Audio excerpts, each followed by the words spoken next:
Hello everyone, welcome back to our channel English Madhyam. English Madhyam के platform पे हम editorial based practice exercises solve कर रहे हैं। तो स्टार्ट करते हैं आज का session with thought of the day, that is believe in your dreams and that you have the strength to make them a reality. यानी कि सबसे पहले तो अपने सपनों में विश्वास रखो। अगर आप सोच रहे हैं कि आपने एसएससी क्वालिफाई करना है, आप सोच रहे हैं आपने कोई बैंक एग्ज़ाम क्वालिफाई करना है, या फिर आपने ये ड्रीम देखा है कि आप एक दिन एक ऑफिसर, आईएएस ऑफिसर बनेंगे, तो सबसे पहले तो उस ड्रीम के ऊपर विश्वास कीजिए।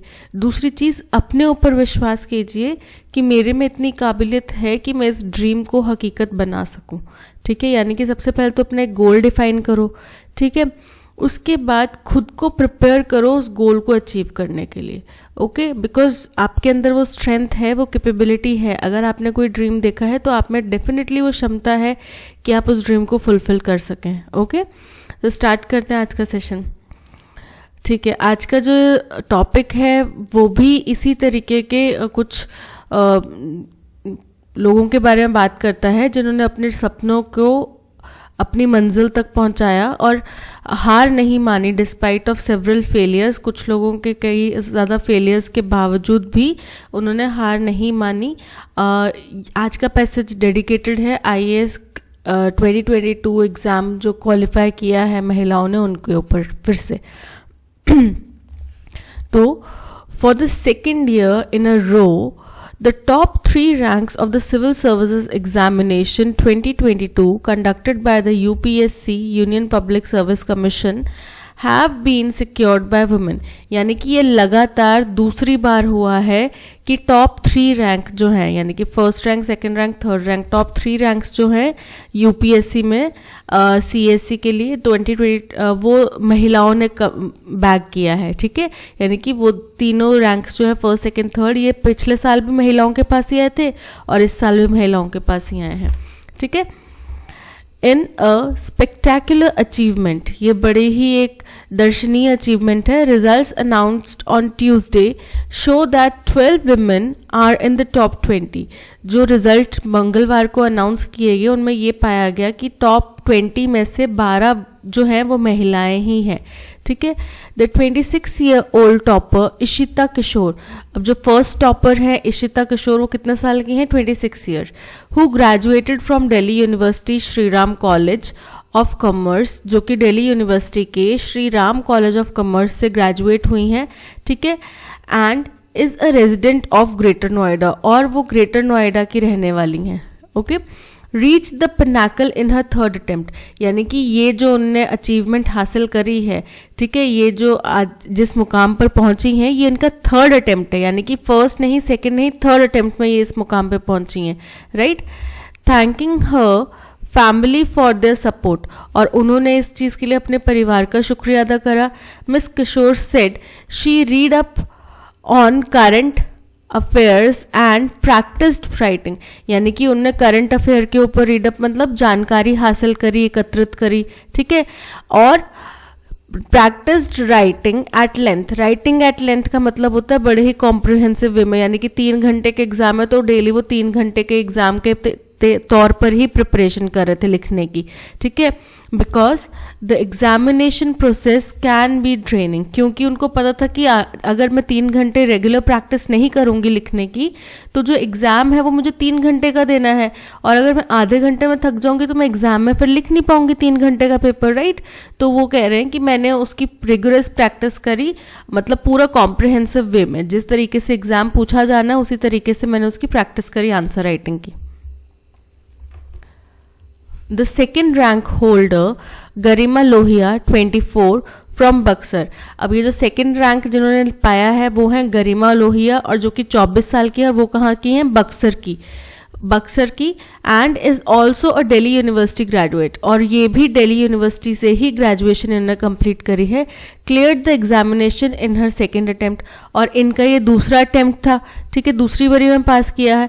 एंड उमा हराथी एन, और जो थर्ड रैंक होल्डर हैं उमा हराथी एन 28, ये 28 साल की हैं, who stood third, is an engineering graduate from Telangana and cleared it in her 5th attempt, और ये तेलंगाना से इन्होंने इंजीनियरिंग करी है और ये तेलंगाना की रहने वाली हैं और इन्होंने अपने 5वें अटेम्प्ट में ये क्लियर करा है।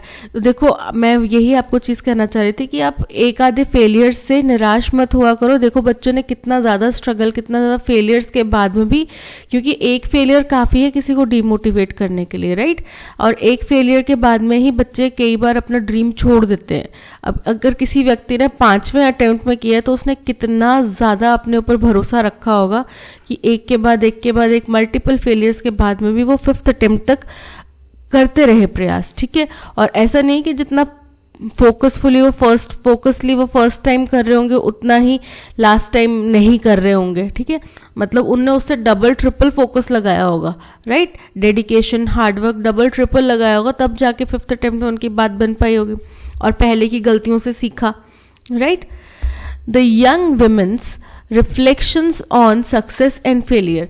अब ये जो नौजवान महिलाएं हैं, इनका जो विचार है सक्सेस और फेलियर के बारे में, the need to persevere against all odds, और दृढ़ता के साथ में हर एक कठिनाई के विपरीत, हर एक कठिनाई को सामना करते हुए आगे बढ़ना, and the importance of an empathetic ecosystem, यानी कि और घर पे या आपके आस पड़ोस में या परिवार से आपको सहानुभूति का, सहारे का इकोसिस्टम मिलना are significant pointers for future students. ये कुछ की पहलू हैं जो इन लोगों ने अपने आसपास में अपने आप में पाए, ठीक है। और ये आगे जो फ्यूचर के जो स्टूडेंट्स हैं जो इस एग्ज़ाम को परस्यू करना चाहते हैं उनके लिए भी की फैक्टर्स हैं कि भाई अपने पेरेंट्स को पहले ही बता दो कि भाई ये काफ़ी टफ एग्ज़ाम है और मुझे आपका सपोर्ट चाहिए। अगर मैं एक बार फेल होता हूँ तो मुझे ये नहीं चाहिए कि आप लोग मुझे निराश करो कि ओहो तुम तो कर नहीं पाए, तुम कुछ और ट्राई कर लो, या फिर ये शायद तुम्हारे लिए नहीं बना है। इस तरीके के नेगेटिव लोग मुझे अपने आसपास में नहीं चाहिए। मुझे चाहिए, और मैं अपनी डेफिनेशन दे रहा हूँ कि मुझे पता है मैं कर सकता हूँ, मुझे अपना भरोसा है कि मैं कर सकता हूँ, तो मुझे दृढ़ निश्चय से 1, 2, 3 हो सकता है 4 अटेम्प्ट भी देने पड़े, राइट। टीचर्स एंड पेरेंट्स, ये इन सभी के लिए, स्टूडेंट्स, टीचर्स और पेरेंट्स के लिए कुछ बहुत गौर करने वाले बिंदु हैं, पॉइंट्स हैं। For students, especially girls, the courage and commitment of these women is inspiring. बोल रहे हैं कि स्टूडेंट्स के लिए, खास तौर पे फीमेल स्टूडेंट्स के लिए, गर्ल स्टूडेंट्स के लिए, ये जो इन महिलाओं का दृढ़ निश्चय और साहस है कि एक बार विफल होने के बाद दोबारा खड़े होना, वो उसको साहस ही कहा जाता है, ठीक है। एक बार विफल होने के बाद में अगर आप वापस चले गए, घर जाके बैठ गए, तो उसको तो साहस नहीं कहा जाएगा ना। तो इन महिलाओं का जो साहस है, जो दृढ़ निश्चय है, वो बहुत ही इंस्पायरिंग है, बहुत ही आपको मोटिवेट करने वाला है, ठीक है। One can only hope that teachers and parents will create the right environment for girls to fulfill their dreams. और हम लोग केवल यही उम्मीद कर सकते हैं कि टीचर्स और पेरेंट्स जो हैं वो एक सही एनवायरनमेंट बनाएंगे, एक सही माहौल देंगे हमारी फीमेल्स को, गर्ल स्टूडेंट्स को, गर्ल चाइल्ड को, ताकि वो अपने सपने पूरे कर सकें। Too many girls have had to give up halfway in a largely patriarchal society. बोल रहे बहुत सारी लड़कियों को आधे में ही अपना सफ़र छोड़ना पड़ता है, क्योंकि हमारा जो समाज है वो पुरुष प्रधान समाज है, पेट्रियार्कल सोसाइटी है, ठीक है। और उनके दबाव में आके कई सारी लड़कियों को बीच में ही छोड़ना पड़ता है। अब ये केवल तैयारी की बात नहीं है, मैंने कई ऐसे अपने साथ में फ्रेंड्स देखे हैं जो अच्छी खासी गवर्नमेंट जॉब में इतनी मेहनत करने के बाद में, कॉलेज पास करने के बाद में 2 साल 3 साल बाद उनने इतनी ज़्यादा हार्डवर्क करा और एक अपने लिए गवर्नमेंट जॉब सिक्योर करी, और फिर इन लॉज के प्रेशर में आके, हस्बैंड के प्रेशर में आके, बच्चे को देखना है, ठीक है, उस प्रेशर में आके अपनी गवर्नमेंट जॉब छोड़ देती हैं। तो उनको आधे में छोड़ना क्यों पड़ता है? अब बच्चे, पुरुष के भी बच्चे हैं, पर उनको तो कभी नहीं छोड़ना पड़ता कि भाई मैं अपने फैमिली को देखूंगा, मैं अपने बच्चों को देखूंगा। तो क्योंकि विमेन को एक प्राइमरी केयर गिवर के तौर पे देखा जाता है, तो इसलिए उनको अपनी जो जर्नी है वो आधे में ही छोड़नी पड़ जाती है, क्योंकि हमारा समाज जो है वो पुरुष प्रधान समाज है, right. This year 933 candidates of an approximate 11.5 lakh who took the examination have been recommended by the UPSC for appointment to the Indian Armed Services, Indian Foreign Services, Indian Police Service and Central Services, Group A and Group B. बोल रहे हैं कि इस साल 11.5 लाख लोगों ने examination दिया, उसमें से केवल 933 स्टूडेंट सिलेक्ट हुए जिनको अलग अलग पोजीशंस दी गई हैं, ठीक है, अलग अलग रैंक्स दिए गए हैं यूपीएससी द्वारा और इनको रेकमेंड किया गया है आईएएस अपॉइंटमेंट के लिए, आईएफएस, आईपीएस और सेंट्रल सर्विसेज ग्रुप ए और ग्रुप बी की अपॉइंटमेंट्स में 63% यानी कि 588 candidates are from economically weaker section. ये 933 में से 588 कैंडिडेट्स जो हैं यानी कि 63% कैंडिडेट्स जो हैं वो ईडब्ल्यूएस कैटेगरी को बिलोंग करते हैं, ठीक है, या फिर अदर बैकवर्ड क्लासेस को या शेड्यूल्ड ट्राइब या शेड्यूल्ड कास्ट को बिलोंग करते हैं, ठीक है, इन कैटेगरीज को बिलोंग करते हैं। यानी कि ये 63% जो डिवाइडेड है ईडब्ल्यूएस में, ओबीसी में, एसटी, एससी में, ठीक है। This should help fill the gaps in policy in key sectors such as education and health for the needy. बोल रहे अब इसकी वजह से जो हमारे पॉलिसी में कुछ मुख्य गैप्स हैं कि अच्छा अदर बैकवर्ड क्लास का तो कोई रिप्रेजेंटेटिव ही नहीं है, तो हमें पता ही नहीं है कि उनके हालात क्या हैं, ठीक है, या फिर उनके बारे में कोई सोचने वाला, मतलब अब जब हम पॉलिसी की बनाने की बात कर रहे हैं तो उनकी तरफ से कोई रिप्रेजेंटेशन ही नहीं है, तो हमें क्या पता उनकी क्या स्थिति चल रही है इस वक्त। बाहर से देखने में तो अच्छा ही लग रहा है, इंटरनल क्या चल रहा है तो कैसे पता चलेगा, राइट। तो कह रहे हैं कि ये जो इतना वाइड रेंज आया है ईडब्ल्यूएस से, ओबीसी से, एसटी, एससी से, तो ये वाइड रेंज जो है जो भी पॉलिसी के सेक्टर में, पॉलिसी मेकिंग के सेक्टर में जो कुछ गैप्स हैं उनको फिल करने में ये कारगर साबित होगा। और किस तरीके के गैप्स हैं, such as education and health for needy, यानी कि ज़रूरतमंद के लिए एजुकेशन और हेल्थ, ये जो है मुख्य सेक्टर्स हैं जिनके ऊपर काम करेंगे हम, right. For all the success in the classroom, the students will now have to test their strengths on the field. यानी कि अभी तक जो हम बात कर रहे हैं कि यूपीएससी टॉप करा, 3 लड़कियों ने टॉप करा, टॉप 20 में 12 जो हैं वो लड़कियां हैं, ठीक है, ये सब तो बात होगी एकेडमिक की, क्लासरूम की बात होगी, लेकिन अब इनकी जो भी स्ट्रेंथ है, अभी हम बोल रहे हैं कि भाई किसी ने दूसरे अटेम्प्ट में करा, किसी ने 5वें में करा, किसी ने 6वें में करा, ठीक है, किसी ने 3 अटेम्प्ट बाद करा और बहुत बहादुर हैं ये लड़कियां, राइट। लेकिन अब इनकी असल परख कहाँ होगी, मैदान पे, राइट। थ्योरी तो आपने पढ़ ली, प्रैक्टिकल में ही तो अच्छा असल पता चलता है कि बच्चे ने कितना सीखा है। तो वही चीज़ यहाँ पे कह रहे हैं कि ठीक है क्लासरूम में वो क्वालिफाई कर गए, लेकिन उनका असल टेस्ट जो है, असल स्ट्रेंथ जो है वो उनकी फील्ड पे टेस्ट होगी। In a country as diverse as India the challenges are different every few kilometres.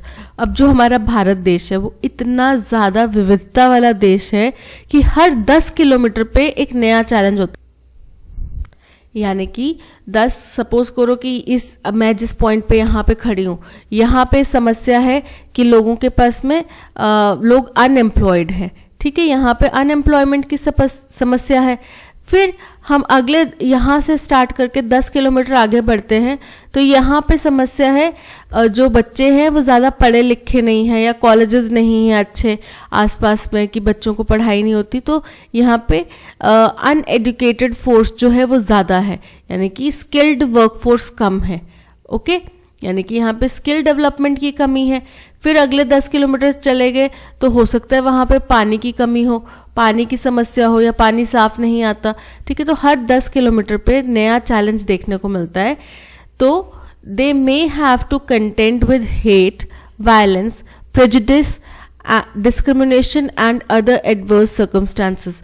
तो जहाँ पे हर 10 किलोमीटर में एक नया चैलेंज हमें देखने को मिलता है, डिफरेंट चैलेंज देखने को मिलता है, तो इन बच्चों को सामना करना पड़ेगा नफरत का, वायलेंस का, भेदभाव का, डिस्क्रिमिनेशन का, ठीक है, पक्षपात का और बहुत सारे दूसरे सर्कमस्टांसेस जो इसी तरीके के खराब सर्कमस्टांसेस का इनको सामना करना पड़ेगा, राइट।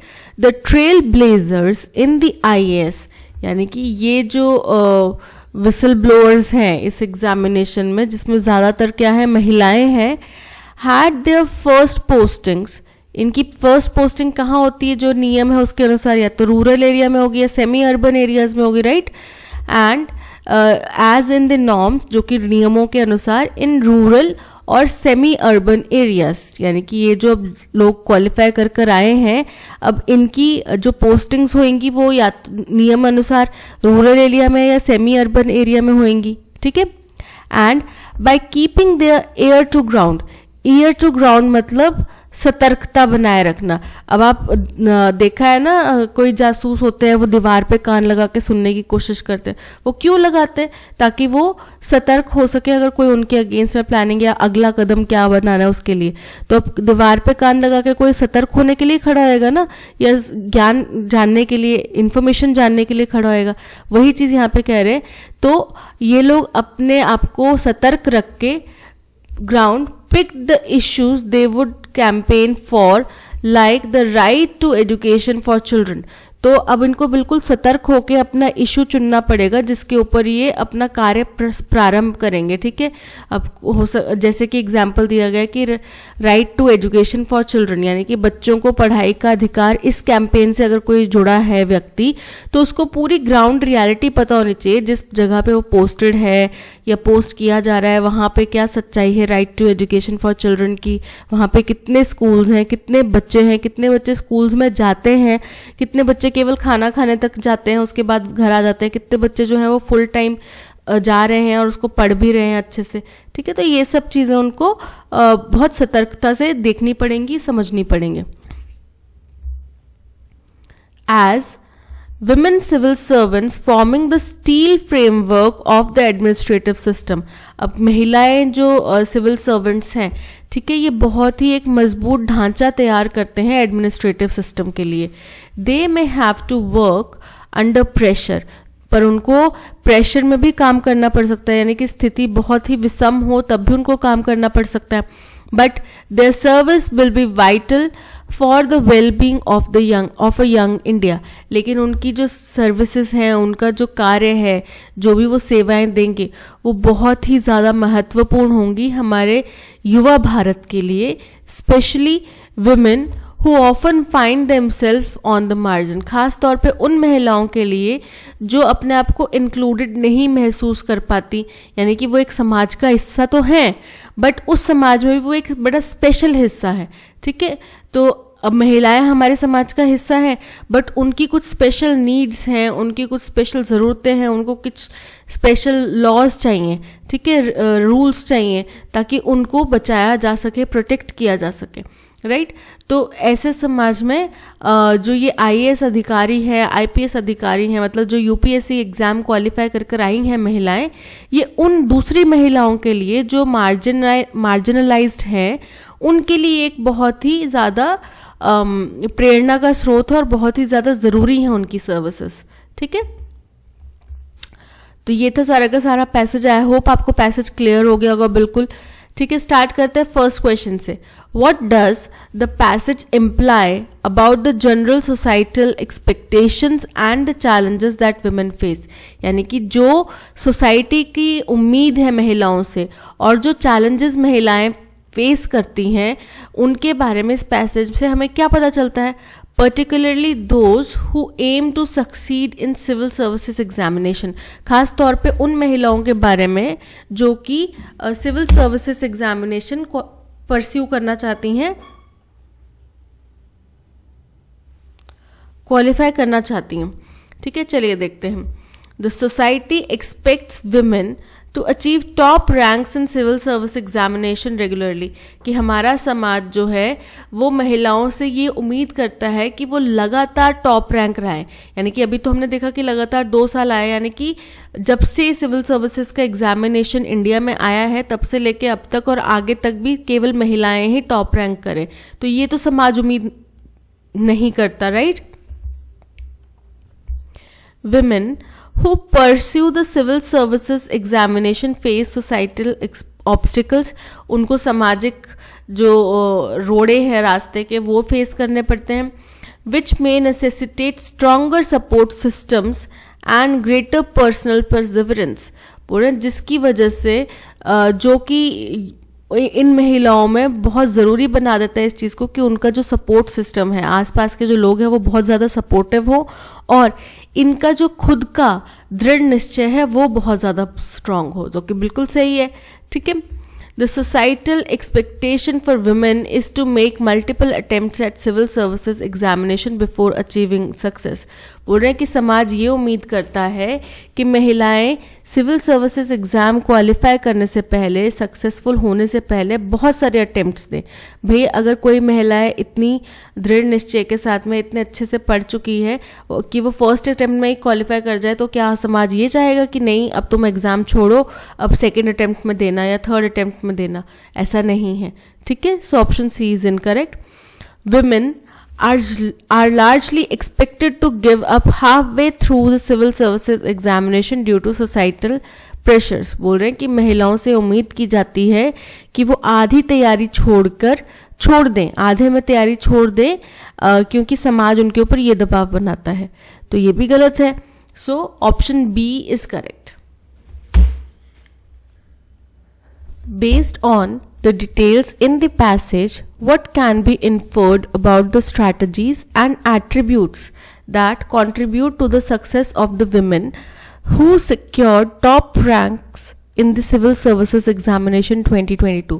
बोल रहे पैसेज के अनुसार उन महिलाओं ने पैसेज के अनुसार हम क्या जान सकते हैं कि जिन महिलाओं ने टॉप रैंक का इस्तेमाल हासिल किया है 2022 के सिविल सर्विसेज एग्जामिनेशन में, उनका क्या स्ट्रैटेजीज रहा, क्या उनका रवैया रहा, क्या उनका नज़रिया रहा, क्या चीज़ें उन्होंने की जिसकी वजह से वो टॉप रैंक क्वालिफाई कर पाई।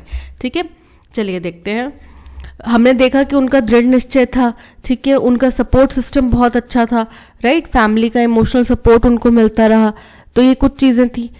दे all are from Delhi University, की वो सबके सब दिल्ली यूनिवर्सिटी के थी। जबकि हमने देखा कि जो थर्ड रैंकर थे वो दिल्ली यूनिवर्सिटी से नहीं थे, वो इंजीनियरिंग ग्रेजुएट थे और वो तेलंगाना के रहने वाले थे। ठीक है। तो उनके बारे में ये नहीं कहा गया कि वो दिल्ली यूनिवर्सिटी के थे, हालांकि फर्स्ट टू जो थे वो दिल्ली यूनिवर्सिटी के थे। ओके। तो ये कह रहे हैं कि they all are from Delhi University and they succeed due to the superior quality of education offered by this university. बोल रहे हैं कि वो दिल्ली यूनिवर्सिटी से हैं टॉपर सारे के सारे, और वो इसीलिए क्वालिफाई कर पाए क्योंकि जो इस यूनिवर्सिटी यानी कि दिल्ली यूनिवर्सिटी का एजुकेशन सिस्टम है या जिस तरीके की एजुकेशन की क्वालिटी वो ऑफर करते हैं वो बहुत अच्छी है। ठीक है। तो ये गलत है। Their success was solely due to the financial and emotional support they receive from their families. बोल रहे हैं वो इसीलिए केवल सक्सेसफुल हो पाई क्योंकि उनकी फैमिली ने उनको बहुत अच्छे से फाइनेंशियली सपोर्ट करा और इमोशनली उनको सपोर्ट करा। तो यहाँ पे इमोशनली करेक्ट है बट फाइनेंशियली इतना ज़्यादा करेक्ट नहीं है, right. They dedicated themselves to the extensive studying and showed determination, resilience and commitment despite numerous attempts and potential societal obstacles. बोल रहे हैं कि उन्होंने पूरा डेडिकेट कर दिया खुद को पढ़ाई के लिए। ठीक है। यानी कि किसी और चीज़ के लिए टाइम नहीं है और उन्होंने बहुत ज़्यादा दृढ़ निश्चय, बहुत ज़्यादा फेलियर के बाद में दोबारा उठ के खड़े होना, ठीक है, कि बहुत ज़्यादा रेजिलियंस, बहुत ज़्यादा कमिटमेंट दिखाया। हालांकि वो कई बार फेल भी हुए और सोसाइटी का उनके ऊपर बहुत ज़्यादा दबाव भी था, प्रेशर भी था, कुछ सामाजिक दायरे भी थे उनके आगे जिनको वो लांग नहीं पा रहे थे, या फिर जैसे कहा कि रोड ब्लॉक थे सामाजिक। ठीक है। तो ऑप्शन सी करेक्ट है। They relied on sheer luck and fortunate circumstances to secure their top ranks. यानी कि वो हमारी तरह पढ़ाई करके गए थे कि देखा जाएगा, जय श्री राम लिखे आएंगे पेपर में, बाकी भगवान जी की मर्जी, किस्मत अच्छी हुई तो पास हो जाएंगे, नहीं हुए तो नहीं होंगे, राइट। कुछ बच्चे करते ना ऐसे, केवल लक के भरोसे चल जाते हैं, यार जो पढ़ा है अगर उसमें से आ गया तो पास हो गए, अगर उसमें से नहीं आया तो फिर जयराम जी की 7 चैप्टर्स हैं, 3 पढ़े हैं, 3 में से आ गया कुछ तो ठीक है पास हो जाएंगे, नहीं हुआ तो फिर भगवान भरोसे। तो ये कह रहे हैं कि वो पूरे का पूरा लक के ऊपर निर्भर कर रहे थे और उनकी किस्मत अच्छी थी, सर्कमस्टांसेस बहुत उनके पक्ष में रहे कि उन्होंने टॉप रैंक सिक्योर करा, जो कि बिल्कुल गलत है। सो यहाँ पे option C is correct. Based on the passage which of the following statements is true. Passage के अनुसार कौन सी स्टेटमेंट है जो बिल्कुल सही है, ठीक है। The UPSC recommended all candidates who took the examination for appointment, बिल्कुल गलत। 11.5 लाख लोगों ने दिया था एग्जामिनेशन, इन सभी लोगों को कहाँ सिलेक्ट कर लेते, केवल 933 स्टूडेंट सिलेक्ट हुए, ठीक है।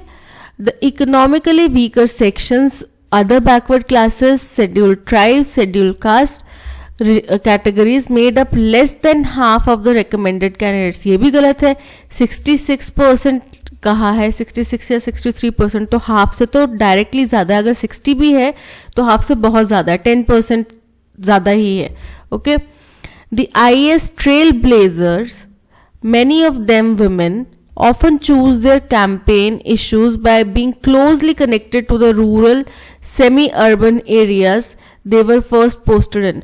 बोल रहे हैं कि ये जो IAS ऑफिसर्स हैं, ये जिनमें ज़्यादातर महिलाएं हैं, ये अपना जो कैंपेन इशू चूज़ करते हैं वो इस हिसाब से चूज़ करते हैं कि जो भी जहाँ भी उनकी फर्स्ट पोस्टिंग होएगी, चाहे वो रूरल एरिया है चाहे सेमी अर्बन एरिया है, वहाँ की रिक्वायरमेंट के अनुसार, यानी कि उससे जो भी क्लोजली, अगर सपोज करो मैं IAS क्वालिफाई करती हूँ और मेरा जो है पोस्टिंग फर्स्ट जो है वो हो जाती है कि कहाँ पे, बक्सर जैसे या फिर जो नक्सलाइट इलाका है वहाँ पे हो जाती है।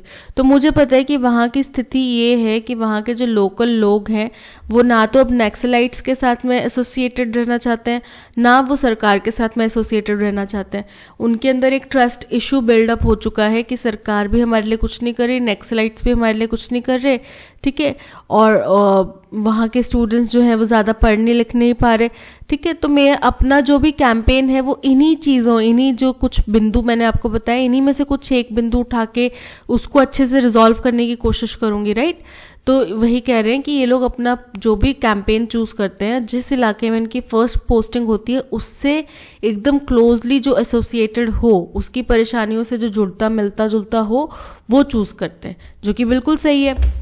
The challenges faced by the candidates in a diverse country like India are uniform all across all geographical locations। बोल रहे हैं कि सभी कैंडिडेट्स, चाहे कोई उत्तर प्रदेश में पोस्टेड है, चाहे जम्मू कश्मीर में पोस्टेड है, चाहे कोई कन्याकुमारी में पोस्टेड है, चाहे कोई गुजरात में पोस्टेड है, सबके सामने केवल सेम ही सिचुएशंस, सेम ही परेशानियां सामने आती हैं। ऐसा नहीं है केरला में रहने वाले व्यक्ति का तमिलनाडु में रहने वाले व्यक्ति से भी डिफरेंस हो सकता है, या फिर मुंबई में रहने वाले का नागपुर में रहने वाले से भी डिफरेंस हो सकता है। यहाँ पे इतना विविधता वाला देश है कि हर 10 किलोमीटर में परेशानी ही चेंज हो जाती है total. So option C is correct. Based on the passage, what can be inferred about the role of women civil servants in Indian administrative service? बोल रहे हैं क्या कहा जा सकता है कि महिला सिविल सर्वेंट्स का क्या रोल रहता है इंडियन एडमिनिस्ट्रेटिव सर्विस में। तो हमने पढ़ा था कि वो जो है एडमिनिस्ट्रेटिव सिस्टम को शेप करने में एक अच्छा, एक मजबूत फ्रेमवर्क बनाती हैं, ठीक है। चलिए देखते हैं। Women civil servants are not posted in rural और सेमी, ये तो बिल्कुल ही गलत है, यहीं से पता चला, नॉट पोस्टेड इन रूरल और सेमी अर्बन एरियाज, ये तो गलत है, ठीक है। Women civil servants play an important role in shaping the administrative system, and their efforts are particularly crucial for the welfare of women who often find themselves marginalized। बिल्कुल सही है कि वो हमारे एडमिनिस्ट्रेटिव सिस्टम का ढांचा तैयार करने में, उसको शेप करने में मदद करती हैं महिलाएं, ठीक है। दूसरी चीज़, वो उन महिलाओं के लिए एक प्रेरणा का स्रोत हैं, ठीक है, जो कि अपने आप को मार्जिनलाइज्ड, यानी कि अपने आप को थोड़ा पिछड़ा हुआ महसूस करती हैं, ठीक है, या फिर पीछे रह गए, हम लैग कर गए, वैसा महसूस करती हैं। उनके लिए एक बहुत ज़्यादा टर्निंग पॉइंट साबित हो सकता है ये महिलाएं। Women civil servants only work under pressure in urban areas and their contribution is insignificant for all the wellbeing of young India. ये तो बिल्कुल इनकरेक्ट है। हमने देखा कि उनने कहा कि आपकी हमें कितनी ज़रूरत है और आप यंग इंडिया कैंपेन के लिए कितने सहायक हो सकते हैं। Women civil servants are not needed in the Indian administrative service as they cannot work under pressure। ये बिल्कुल गलत है। So यहाँ पे option B is correct.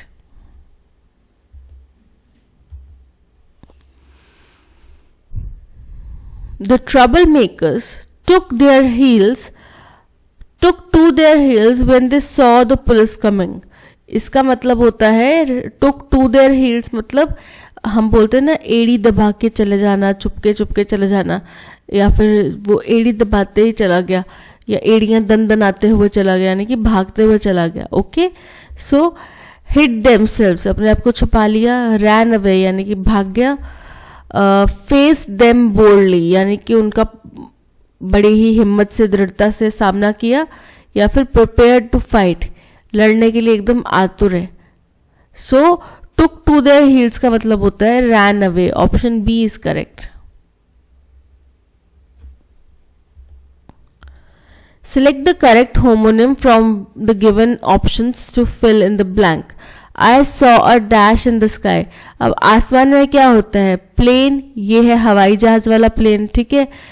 Plane ये है एकदम एकदम जैसे होता है ना स्मूथ, कि ये सरफेस बड़ी ही प्लेन है, ठीक है। या फिर ये प्लेन प्रिंटेड क्लॉथ है, उसमें ऊपर कोई फूल पत्तियां कुछ डिजाइन नहीं बना हुआ, ये एकदम प्लेन क्लॉथ है, ठीक है। तो वो होता है प्लेन, एकदम साफ सुथरा, क्लीन। अब यहाँ पे है प्लान, ऑप्शन सी है प्लान। ये होता है मतलब कुछ गुपचुप प्लानिंग करना, राइट, उसको बोलते हैं प्लान। जो भी हमने सीक्रेटली कुछ आइडिया एक सोचा है और उसको हम एग्जीक्यूट करने वाले हैं, वो उसको बोलते हैं प्लान। और प्लांट हमारे होते हैं पौधे प्यारे प्यारे से। सो आई सॉ प्लेन, मैंने एक प्लेन जाते हुए देखा आसमान में। अब देखो यहाँ पे S1 और S4 स्टेटमेंट गिवन है, ठीक है। S1 फर्स्ट स्टेटमेंट है, S4 लास्ट स्टेटमेंट है। इसके बीच में एक S2 और S3 स्टेटमेंट हमें फाइंड आउट करनी है।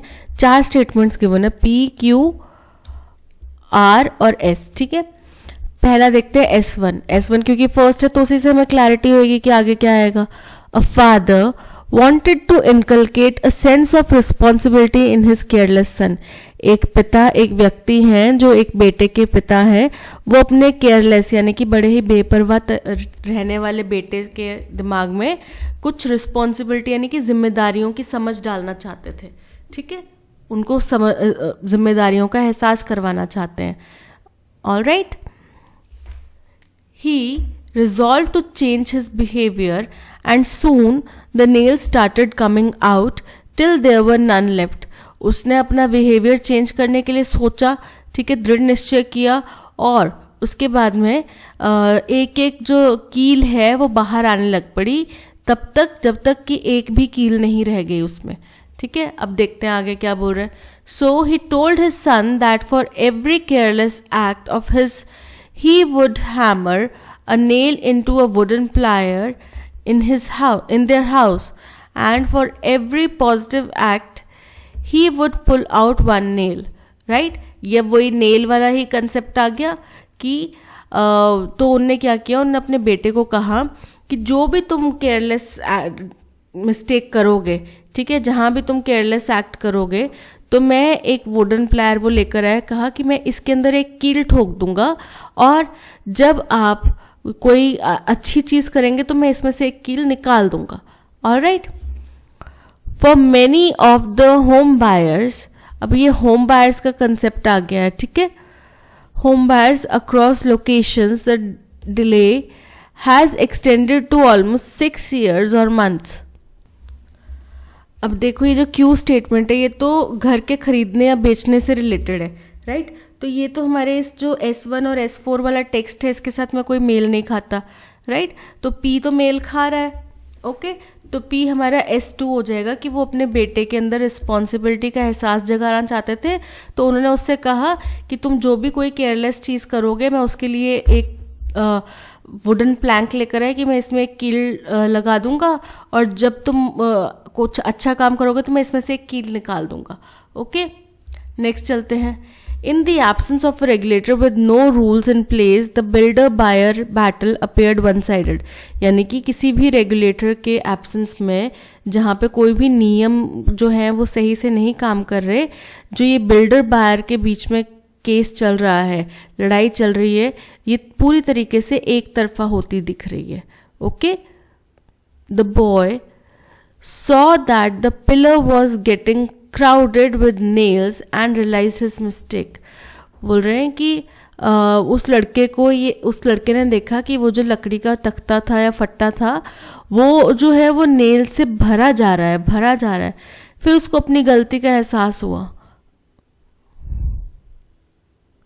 अब देखो यहाँ पे क्या R S1 और S4 के कंटेक्स्ट में मैच हो रहा है, बट S जो है वो पूरी तरीके से मैच हो रहा है। ओके, सो हमारे ऑप्शन हो जाएंगे P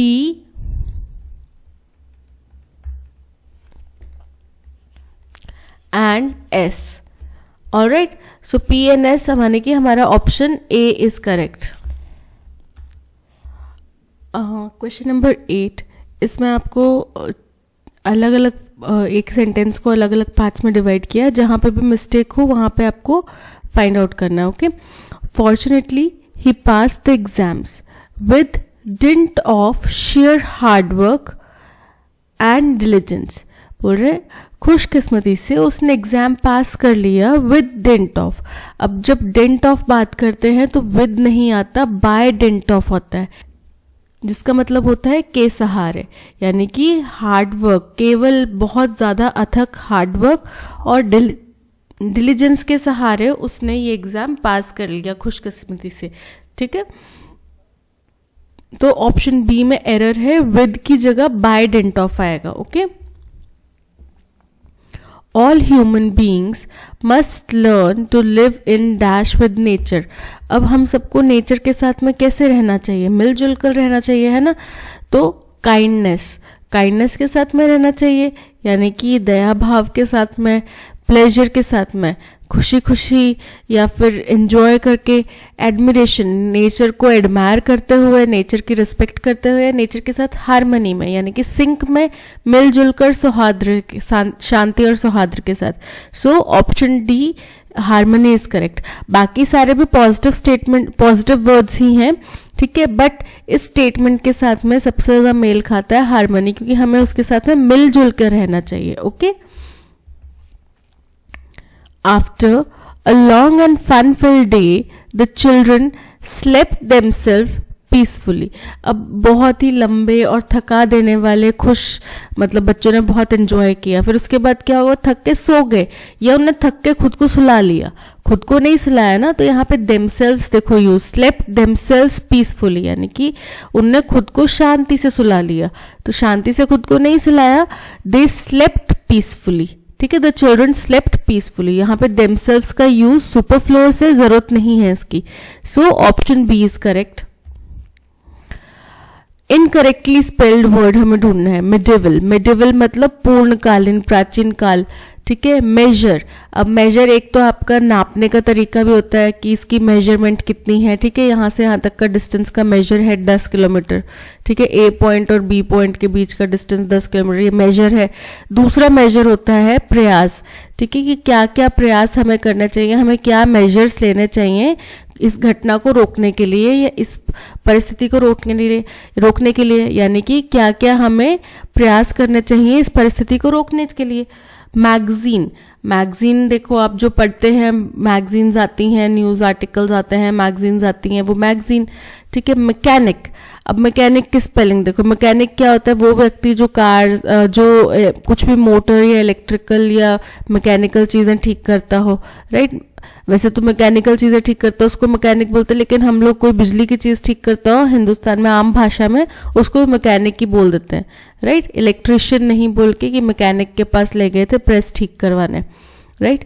बट यहाँ पे मैकेनिक वो व्यक्ति जो गाड़ी मोटर से डील करता हो, उनके पार्ट्स वगैरह को ठीक करने का काम करता हो। सो इसके स्पेलिंग होते हैं मैक, MECHANIC, मैकेनिक, ना कि MACHENIC। So option D is correct. अब यहाँ पे हमें रिपोर्टेड स्पीच में बताना है, यानी कि डायरेक्ट से इनडायरेक्ट में बताना है, right. Why is everybody leaving so early? said the manager। यानी कि मैनेजर ने कहा कि आज हर कोई इतना जल्दी क्यों जा रहा है, ठीक है। तो अब किसने कहा? मैनेजर ने कहा, तो पहले आ जाएगा द मैनेजर। अब मैनेजर ने क्वेश्चन किया है ना, पूछा है ना, तो मैनेजर आस्क्ड, ठीक है, आस्क्ड हो जाएगा। इसके बाद में आएगा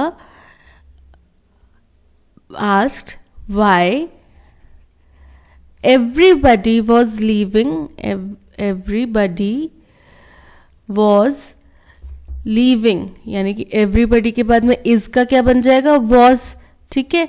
everybody was leaving so early, today का बन जाएगा दैट डे, ठीक है। सो पहला ऑप्शन देखते हैं, द मैनेजर आस्क्ड, ठीक है यहां तक। Why was everybody, why was everybody की बजाय Y everybody was leaving so early that day, ठीक है। बाकी सब सही है, बस ये थोड़ा चेंज करना है हमें, तो ये इनकरेक्ट हो गया। The manager asked Y everybody left so early that day, कि इतनी जल्दी क्यों चले गए? तो चले गए नहीं, उस टाइम वो क्या पूछ रहे थे, हालांकि पास्ट की घटना है, बट उस टाइम जाने की पूछ रहे थे कि अभी क्यों जा रहे हैं सब लोग जल्दी, राइट।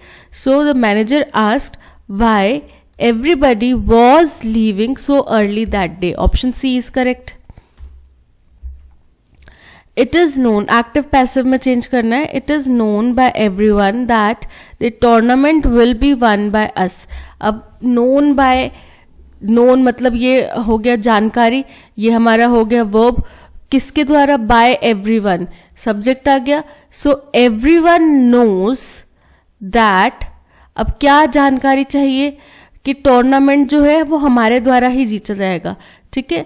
तो एवरीवन नोज दैट, दोनों चीजें होती हैं, we are going to win the tournament, या फिर everyone knows that we will win the tournament, ठीक है।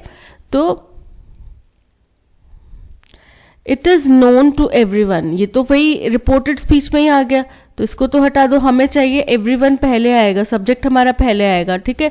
तो यहाँ पे ये दो स्टेटमेंट्स हैं जिनमें सब्जेक्ट पहले, तो हम इन्हीं दोनों को कंसिडर करते हैं। इट इज नोन वाले को हम हटा देते हैं। Everyone knows that we will win the tournament, सही है ये, कि हर किसी को पता है कि हम ही ये टूर्नामेंट जीतेंगे। Everyone knows that the tournament was won by us, ये तो पास्ट की घटना होगी कि सबको पता है कि हम टूर्नामेंट जीत चुके हैं। तो अभी यहाँ पे टूर्नामेंट जीता नहीं गया है, टूर्नामेंट जीतने का बाकी है अभी। So option C is correct. फिर से एक्टिव पैसिव में, how were they managing the school for 1 year without the principal. तो वो स्कूल कैसे मैनेज कर रहे थे पिछले 1 साल से बिना किसी प्रिंसिपल के, ठीक है। सो अब वो मैनेज कर रहे थे, राइट। तो ये हमारा वर्ब हो गया, क्या मैनेज कर रहे थे? School. So how was, work की जगह वॉज हो जाएगा क्योंकि स्कूल जो है वो सिंगुलर में आ जाएगा, right. How was the school being managed, ठीक है, for 1 year without a principal, ठीक है। So how was the principal managed the school? Managed for 1 year without the school. कि प्रिंसिपल बिना स्कूल के कैसे कार्य करते रहे, तो स्कूल के बिना तो प्रिंसिपल हो नहीं सकते ना। How was the school managed for 1 year? So how was the school managed for 1 year without a principal? How was the school being आएगा, मैनेज नहीं आएगा, सिंपल बीइंग आएगा कि कैसे मैनेज किया जा रहा था। How was the principal being, principal को नहीं मैनेज करना था बिना स्कूल के। How was the school being managed for 1 year without a principal. Okay, option D is correct. You must employ additional hands and complete the project in time. अब आपको और ज़्यादा लोगों की सहायता की ज़रूरत है इस प्रोजेक्ट को टाइम पे कंप्लीट करने के लिए। तो अगर आपने टाइम पे कंप्लीट करना है कोई चीज़ तो इन नहीं आएगा, क्या आएगा? To complete the project in time. कौन सा प्रीपोजिशन आएगा यहाँ पे? To. So in completing the project in time गलत है। For completing the project in time, देखो हम नॉर्मल बोलचाल में हम बोलते हैं फॉर, बट यहाँ पे फॉर यूज नहीं होता। ठीक है, आप कोई काम कर रहे हैं उसको कंप्लीट करने के लिए टू कंप्लीट होता है। ठीक है, नो सब्स्टिट्यूशन ये भी गलत है। To complete the project on time, option D is correct. And taking this village lad into their midst was terribly upsetting. अपने परिवार में अपने शामिल करना इस गांव के लड़के को, इस गांव के बच्चे को अपने घर में शामिल करना, अपने दफ्तर में शामिल करना, कोई भी जो भी उनकी जहां पे भी उन्होंने उसको एक्सेप्ट करा है, लाया है, वो बहुत ही बुरी तरीके से अपसेट कर रहा था, यानी कि उनको दुखी कर रहा था। She was by no means pleased with this unnecessary addition to her family. वो किसी भी प्रकार से खुश नहीं थी जब ये unnecessary addition किया गया उनके परिवार में, यानी कि किसी को लाया गया, ये जो विलेज लैड आया है उनके परिवार में, उनकी बात की जा रही है। ठीक है, तो इनको हमारे परिवार में शामिल करने से वो बिल्कुल भी खुश नहीं थी। When he reached Calcutta, Fatik met his aunt for the first time. जब वो कैलकाटा पहुंचा तो फातिक जो है अपनी पहली बार अपनी आंट से मिला। ठीक है, she found her own 3 boys quite enough to manage without taking in anyone else. उनको अपने ही 3 लड़कों को मैनेज करना बड़ा मुश्किल लग रहा था, तो वो किसी और को घर में लेना नहीं चाहती थी। ठीक है, तो अब देखो यहां पे हमारा फर्स्ट स्टेटमेंट क्या हो जाएगा? सी। क्यों? क्योंकि यहाँ पे बता रहा है कि पथिक एक कोई व्यक्ति है जो कैलकाटा पहुंचा और वहां पे वो अपनी आंट से पहली बार मिला। ठीक है, अब तो नेक्स्ट आ जाता है कि वो इनके आने से बिल्कुल भी खुश नहीं थे। उनके घर आए, ठीक है, पथिक उनके घर आए, अब वो अपनी फैमिली में इन व्यक्ति को लाने से बिल्कुल भी खुश नहीं थी। हो गया सेकेंड स्टेटमेंट। थर्ड स्टेटमेंट हो गया कि उनको अपने ही 3 लड़के मैनेज करना बड़ा मुश्किल लग रहा था, वो किसी और को लेना नहीं चाहती थी। And taking this village lad, और अपने घर में इस गांव के लड़के को शामिल करना उनको बहुत बुरी तरीके से दुखी कर रहा था, अपसेट कर रहा था। ठीक है, तो अरेंजमेंट बन रहा है CBDA, option CBDA, option A is correct. There was absolute pandemonium in the classroom. अब पेंडेमोनियम का मतलब होता है बड़ा ही उधम मचा हुआ था, बड़ा ही उठापटक चल रही थी। ठीक है, अब इसका उलट क्या आएगा? इसका उलट होएगा कि सब लोग शांति से बैठे हुए थे क्लासरूम में, टीचर नहीं है फिर भी क्लास में बड़ी शांति है। ऐसा कभी होता है? कभी वैसे नहीं होता ना, टीचर होएगा तब भी शांति की कमी होती है। तो देखते हैं टर्बुलेंस। टर्बुलेंस मतलब होता है जैसे हम प्लेन की बात करें तो उसमें टर्बुलेंस होता है, मतलब बीच में रुकावट आती है, झटके लगते हैं, तो वो क्या हो गया? आपके कुछ स्मूथ राइड जो है वो नॉट सो स्मूथ हो गया। सो टर्बुलेंस मतलब बड़ा ही केओटिक।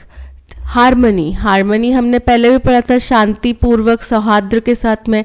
एक्साइटमेंट, एक्साइटमेंट मतलब एंथुजियाज्म, बहुत ही ज्यादा जिज्ञासा, बहुत ही ज्यादा खुशी, बहुत ही ज्यादा एक्साइटमेंट। अप्रोर, अप्रोर मतलब होता है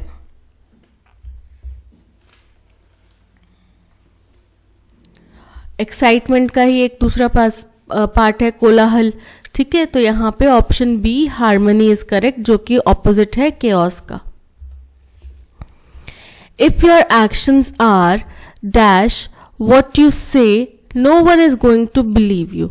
अब देखो कोई व्यक्ति, अगर तो आप अपने एक्शंस के अनुसार काम कर रहे हो, जो आपने बोला वही आपने किया, तो व्यक्तियों को पता है कि अगर कल को आप कुछ चीज बोल रहे हैं तो आप वो करेंगे। लेकिन जो आपने बोला, जो मैं बोलता हूं मैं नहीं करता वाला डायलॉग अगर आ गया, ठीक है, ऑपोजिट हो गया उसका, तो कोई व्यक्ति आपके ऊपर विश्वास करेगा? बिल्कुल भी नहीं। तो अगर आपके एक्शंस कॉन्ट्ररी हो, कॉन्ट्ररी टू व्हाट यू से, ठीक है, तो कॉन्ट्ररी फॉर नहीं होता, कॉन्ट्ररी विद नहीं होता, कॉन्ट्ररी टू होता है। ठीक है, यहाँ पे preposition to यूज होता है. So contrary to what you say, no one is going to believe you. Option C is correct. After around 20 minutes of the crash, the tanker caught fire and exploded. कि crash के 20 minute बाद, लगभग 20 minute बाद tanker में आग लग गई और वो फट गया. ठीक है, अब ये फर्स्ट स्टेटमेंट नहीं हो सकता. क्यों? क्योंकि स्टार्ट किया है आफ्टर अराउंड 20 मिनट्स, यानी कि कुछ घटना पहले हुई थी जिसके 20 मिनट बाद की बात कर रहे हैं. On Saturday an oil tanker in Tanzania lost control and ओवरटर्न्ड on a busy road. बोल रहे हैं कि सैटरडे के दिन में एक ऑयल से भरा हुआ टैंकर तंजानिया में उसका कंट्रोल छूट गया. मतलब तंजानिया शहर है, जगह है, वहां पे वो जा रहा था और उसका कंट्रोल चला गया हाथ से. ठीक है, और वो क्या हुआ, एक बिजी रोड की तरफ, बिजी रोड पे एक बहुत ही भरी हुई भीड़ वाली सड़क पे पलट गया. ठीक है, अब ये हमारी जो है इनिशियल ओपनिंग स्टेटमेंट हो सकती है, क्योंकि यहाँ पे चीजों के बारे में जानकारी दी गई कि एक ऑयल टैंकर पलटा. कहाँ पलटा? तंजानिया में. कैसे पलटा? उसका कंट्रोल खो गया. उससे क्या हुआ और कौन से दिन की बात है? ये सैटरडे की बात है. ठीक है, तो ये तो हमारी होगी first statement. Around 150 people gathered near the tanker and some of them tried to siphon away some fuel. बोल रहे हैं कि लगभग 150 लोग वहां पे इकट्ठे हो गए थे टैंकर के आसपास, और उनमें से कुछ लोग जो है उसमें से फ्यूल चुराने की भी कोशिश कर रहे थे. ठीक है, डब्बों में, कंटेनर्स में भर के चुराने की कोशिश कर रहे थे. तो उसी टाइम क्या हुआ कि ये सब लोग कर रहे थे. ये हो गया सेकंड स्टेटमेंट कि वहां पे हादसा हुआ, उसमें 150 लोग शामिल हो गए, वहां पे देखने के लिए भीड़ जुट गई और वो लोग, कुछ में से कुछ लोग वहां से ऑयल चुराने लगे. उसके 20 मिनट, टैंकर पलटने के लगभग 20 मिनट बाद वहां पे आग लग गई और एक्सप्लोजन हुआ. At least 61 people died and 70 more were injured. बोल रहे हैं तो जो एक्सप्लोजन हुआ उसमें कम से कम 61 लोगों की मौत हो गई. ठीक है, और 70 से भी ज्यादा लोग घायल हुए. तो हमें समझ में आ गया अरेंजमेंट बहुत इजीली. ये हो गया थर्ड और ये हो गया फोर्थ, यानी कि B C A D. B C A D, option B is correct. The commander said keep marching till you reach the border. अब इसको हमें रिपोर्टेड में बनाना है. तो कमांडर सेड यानी कि कमांडर ऑर्डर्ड या commander said to his men. ठीक है, उनने अपने लोगों को कहा, या फिर ऑर्डर्ड हिज मेन. अगर तो हम कहेंगे commander said to his men तो हम टू लगाएंगे. अगर हम कहेंगे commander ordered his men to keep marching till you की जगह क्या आ जाएगा? अपने लोगों को कहा तो टिल दे रीच्ड, रीच का पास्ट बन जाएगा, रीच्ड द बॉर्डर. ठीक है, अब देखते हैं first option. The commander ordered his men to keep marching till they reach the border. Option 1 बिल्कुल करेक्ट है. ठीक है, अब हम बाकी भी देख लेते हैं, कोई और अरेंजमेंट बन तो नहीं रहा. The commander requested the men keep marching till they reach the border. Request नहीं किया. सबसे पहली चीज तो ये है कि कमांडर है वो रिक्वेस्ट नहीं कर रहा, वो ऑर्डर कर रहा है. ठीक है, the commander said the main should keep marching till they reach the border. ये भी गलत है. शुड कीप मार्चिंग, शुड नहीं आएगा, रीच नहीं आएगा, क्योंकि हम इसको रिपोर्टेड स्पीच में कर रहे हैं. तो जो सिंपल रीच था, प्रेजेंट फॉर्म थी वर्ब की, वो पास्ट में चेंज होगी. ठीक है, the commander said to his men they should keep, फिर से should keep marching till you reach. अब उनने कहा, फिर दे आ गया तो फिर यू नहीं आएगा ना, तो फिर दे आएगा till they reached the border. So ये भी गलत है. So option A is correct. An office for which high salary is paid for little or no work or responsibility. कौन सा ऑफिस है भाई, बता दीजिए जरा. तो ऐसे जो ऑफिस होते हैं उसको बोला जाता है सिनेक्योर. अब देखते हैं डेथ रैटल. डेथ रैटल मतलब होता है जब कोई व्यक्ति ना मरने वाला हो, मृत्यु शैया पर बैठा हो. ठीक है, तो उसके गले से कुछ अजीब सी आवाज निकलती है, कुछ डिफरेंट टाइप की आवाज निकलती है, उसको बोला जाता है डेथ रैटल. ठीक है, ऑस्ट्रेसाइज मतलब होता है कि बहिष्कार कर देना, समाज से निकाल देना, ठीक है। सिनेक्योर वो व्यक्ति कोई ऐसा ऑफिस जहां पे सैलरी बहुत ज्यादा है बहुत थोड़े से काम के लिए या बिना किसी काम या जिम्मेदारी के। क्रेडेंशियल्स होता है एक ऐसा डॉक्यूमेंट जो कि सत्यता को प्रमाणित करता है, ठीक है। या फिर आप क्रेडेंशियल्स ये भी बोल सकते हैं कि अपने मेल आईडी के क्रेडेंशियल्स यानी कि लॉगिन आईडी पासवर्ड वगैरह, उनको भी बोला जाता है क्रेडेंशियल्स, ठीक है। और वो लॉगिन आईडी पासवर्ड क्यों चाहिए होता है, यही पता करने के लिए कि आप ही वो व्यक्ति हैं जो इस जीमेल आईडी के मालिक हैं, तभी वो आपको एक्सेस देते हैं, right. So option C sinecure is correct. Accidentally committing a chargeable offense, he definitely felt the weight of his conscience। अब बोल रहे हैं कि चार्जेबल मतलब जिसमें पनिशमेंट दी जा सकती है, जो एक क्राइम है, ठीक है, जिसके लिए आपको सजा होगी।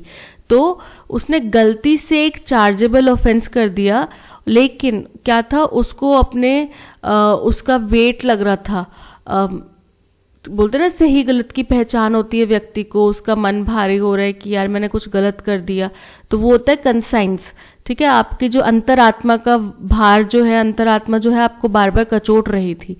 तो यहाँ पे चार्जेबल की स्पेलिंग गलत है, बाकी डेफिनेटली की स्पेलिंग भी सही है, एक्सीडेंटली के भी, कंसाइंस के भी, चार्जेबल के CHARGE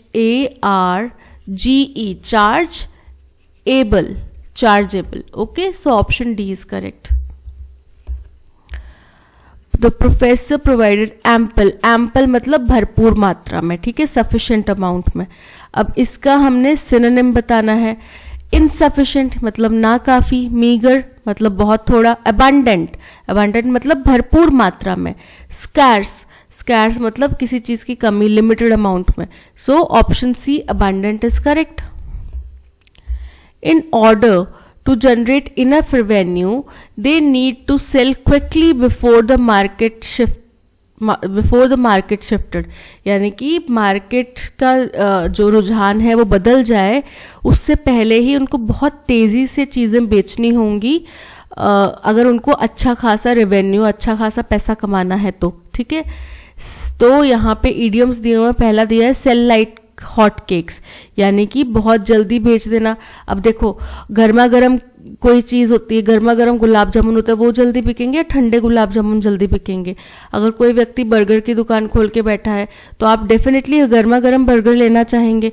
कोई उसने बोला है कि मैंने 1 घंटे पहले बना के रखा है, वो तो नहीं लेना चाहेंगे, राइट। तो सेल लाइक हॉट केक्स मतलब गर्मा गर्म एकदम बिक जाए, मतलब जल्दी से बिक जाए।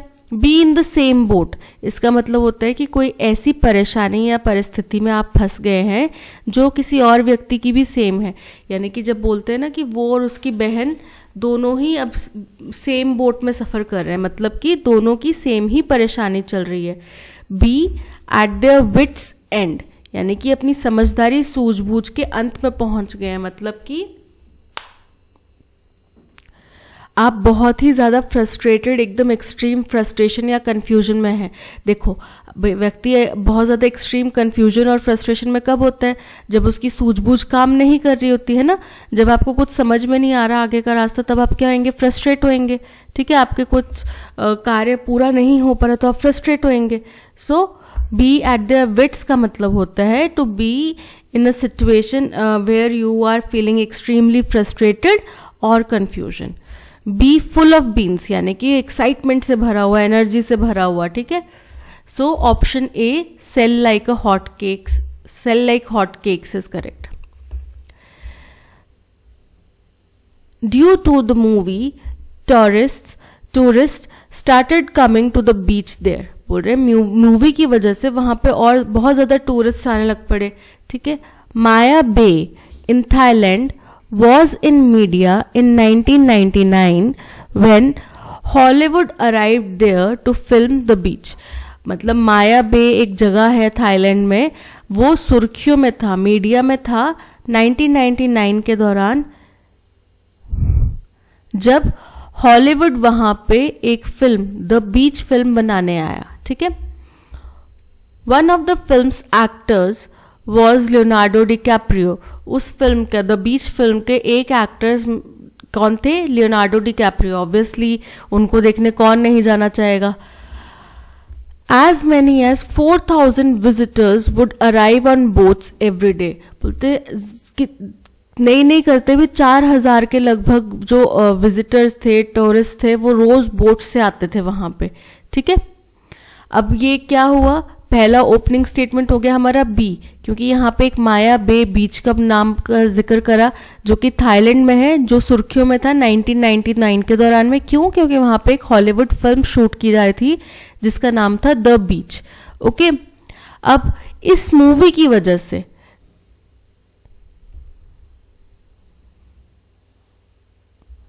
अब इस फिल्म का एक एक्टर कौन थे? Leonardo DiCaprio, right. तो इस मूवी की वजह से वहां पे बहुत ज्यादा तादाद में टूरिस्ट आने लगे। ओके, और नहीं करते मतलब कम से कम 4,000 लोग तो वहां पे पहुंच ही जाते थे बोट से। ये हो गया फोर्थ। सो BCAD,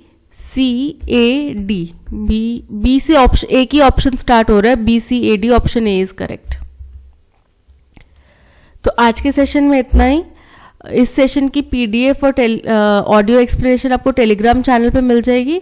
टेलीग्राम चैनल का लिंक आपको डिस्क्रिप्शन में दे दिया गया है। इसके अलावा प्ले स्टोर से आप ऐप भी डाउनलोड कर सकते हो और ऐप का लिंक भी आपको डिस्क्रिप्शन में दे दिया है। ठीक है, so thank you so much for watching. अगर कंटेंट पसंद आया तो लाइक, शेयर और सब्सक्राइब प्लीज कीजिएगा। ओके, मिलते हैं नेक्स्ट सेशन में। Till then keep learning and keep practising. Bye bye.